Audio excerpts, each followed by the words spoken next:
Մեղադրվել Դավիթ Համբարձումյանի և Գոռ Համբարձումյանի պաշտպաններ Վահե Մակյանի, Գրանե Պապյանի և Արման Կարապետյանի վերաքննիչ բողոքները բավարարել մասնակի։ Երևան քաղաքի առաջին հերձանին ընդհանուր և ըստ քրեական դատանի 2025 թվականի հոկտեմբերի 23-ի դատավճռում մասնակի մեղադրվել Դավիթ Մերի Համբարձումյանի և Գոռ Մերի Համբարձումյանի մասով բեկանել և առույթը այդ մասով փոխանցել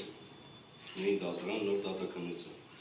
Մեղադրվել Գոռ Համբարձումյանի նկատմամբ որպես խաբկանամիջոց կիրառված 2 միլիոն դրամի չափով գրավը թողնել անփոփոխ։ Մեղադրվել Դավիթ Համբարձումյանի նկատմամբ որպես խաբկանամիջոց կիրառված տնային քանակը փոխել վարչական հսկողություն այլընտրանքային խաբկանման միջոցի վերջինիս ազատ արձակելով դատական նիստերի տարածքում։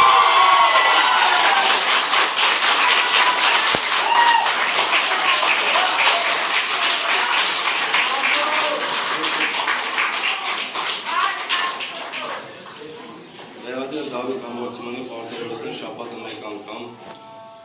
գրանցվել իր բնակության վայրի հանուն պրոբացիայի ծառայությունում։ Մեղադրվել Դավիթ Համբարձումյանին արգել է առանց վարկ իրականացնում մարմնի դատանի թույլտվությամբ փոխել մշտական բնակության վայրը, հաղորդակցվել նշված քրեական գործով դժողներ Ինջի Գուլյանի, Բադոյանի, Ասլանյանի, Պողոսյանի և Վրգա Դավիթյանի